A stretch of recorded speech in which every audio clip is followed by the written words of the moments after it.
So this must be episode 18 now, really just winding down. The bulk of the material has been presented, but I just thought I'd do a very quick episode now, just covering a few side issues, really just covering a few of Ron Wyatt's testimonies. He related a couple of accounts which some people have suggested are not biblical, and so I just thought I would run through those, only one or two. Seeing as this one is so short, I thought it might be a good time to remind you of the excellent materials and resources at these websites. Arcfiles.net has got some excellent videos, the best I've ever seen on this subject. It's devoted to the discovery of the Ark of the Covenant and the theology behind this discovery. And really everything that I've said has come from there, to be honest. Rebecca does a much better job than me, to be honest, and if you go there you will be blessed. thirdangelsmessage.com is another one of Rebecca's websites, and there you can find a free book, Confrontation, which is excellent, and she's in the process of writing another book, but I won't give too much away. But if you keep an eye on that website, then there's excellent resources there, and my website is arkofthecovenant.co.uk. So Ron Wyatt claimed to have seen 4 angels when he entered the cave for I think the 4th time, and one of those angels spoke to him. Now, is this biblical? When Solomon placed 2 angels in the most holy place in 1 Kings, that means that there was 4 golden angels in the most holy place in total, because you had the 2 that Solomon placed and then the 2 on the mercy seat of the Ark of the Covenant, so that totals 4 angels. So you had 4 angels in the most holy place, which represented the 4 angels that guard the earthly ark that Ron Wyatt spoke to. I always wonder if it's the same as the 4 beasts in Revelation that surround the throne, that they are the 4 angels in heaven, which the covering cherubs, if you like. So Ellen White says, 4 heavenly angels always accompanied the Ark of God in all its journeyings. So it's, I'm going to say biblical, or at least it's in the spirit of prophecy, that 4 angels always do guard the Ark of the Covenant. And so the 4 angels that Ron saw, and one of them spoke to him, I believe that's biblical. Let's read again. First, in the first volume of the Spirit of Prophecy, page 399, 4 heavenly angels always accompanied the Ark of God in all its journeyings, to guard it from all danger, and to fulfill any mission required of them in connection with the Ark. So they always accompanied the Ark of God in all its journeyings, and they still do today. Another story that we heard from Ron Wyatt, which also is not provable, is that 6 Jewish men died trying to retrieve the Ark of the Covenant and return it to the Jews. They got a third of the way down the tunnel, and then apparently all 6 dropped dead at the same time. So that of course would be supernatural. They weren't all shot, or any human devices that killed them. They all dropped dead at the same time at the same place, and for that to happen to 6 people for no apparent reason, of course, that would be supernatural.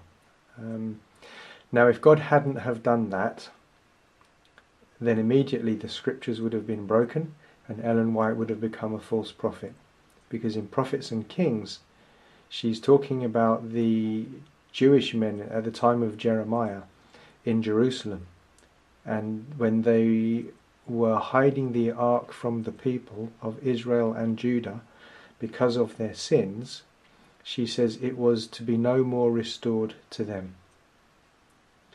So the Ark of the Covenant is never to be restored to the Jews. And if the 6 Jewish men had been successful on that day, back in the mid or late 1990s, then the scriptures would have been broken, and immediately that day Ellen White would have become a false prophet.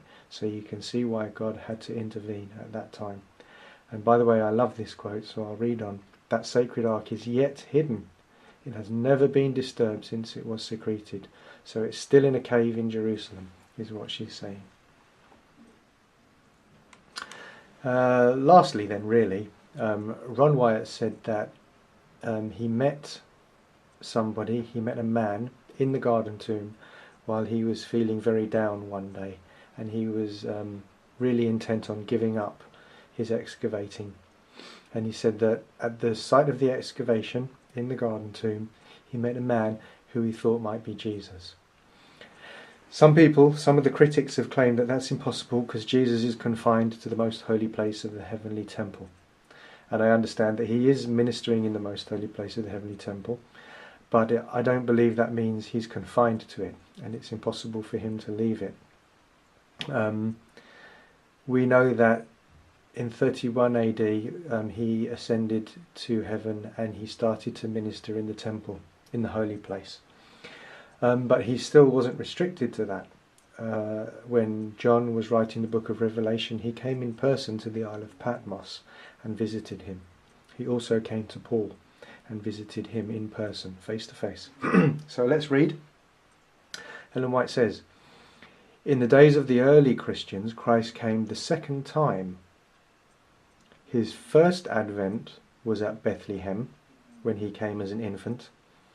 His second advent was at the Isle of Patmos, when he revealed himself in glory to John the Revelator." So you can see that when John was writing Revelation, Christ appeared personally and literally in person to him. So he left the heavenly temple and he came down to the Isle of Patmos. So it's perfectly scriptural that Jesus can still come to earth in person and visit people, visit his messengers, as I believe he did with Ron Wyatt in the garden tomb.